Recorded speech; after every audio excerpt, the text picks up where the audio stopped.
بسم اللہ الرحمن الرحیم۔ السلام علیکم۔ آقا کریم صلی اللہ علیہ وسلم سے ہماری نسبت و محبت کی بنیاد کیا ہونی چاہیے؟ مثلا ابو القاسم کشری رحمت اللہ علیہ، جن کا رسالہ کشریہ ادب عربی اور ادب توصیف میں ایک عظیم ترین مقام رکھتا ہے۔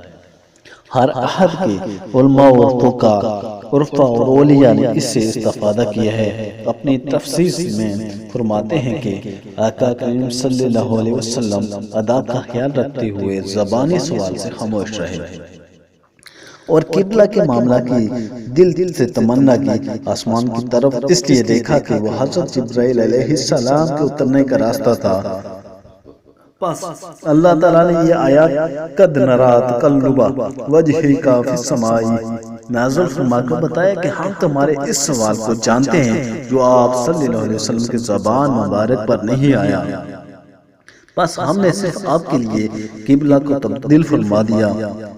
یہ اس کام کی انتہا ہے جو ایک حبیب اپنے حبیب کے لیے کرتا ہے۔ ہر بندہ میری رضا کی طلب میں جد و جہد کرتا ہے اور میں تیری رضا چاہتا ہوں، بس ہم نے تجھے اس قبلہ کی طرف پھیر دیا ہے جو تمہیں پسند ہے۔ خدا کی رضا چاہتے ہیں، خدا کی رضا چاہتے ہیں دو عالم، خدا چاہتا ہے رضا محمد، یعنی یہ آقا کریم صلی اللہ علیہ وسلم کی رضا کا وہ امتیاز ہے جس کو علماء کرام فرماتے ہیں کہ نہ صرف یہ سنت الہی ہے بلکہ آقا کریم صلی اللہ علیہ وسلم کی رضا از روئے کران اللہ تبارک تعالیٰ کی رضا ہے کہ جس پر آقا کریم صلی اللہ علیہ وسلم راضی ہو گئے تو سمجھ لو کہ اس پر اللہ تعالیٰ بھی راضی ہو گیا۔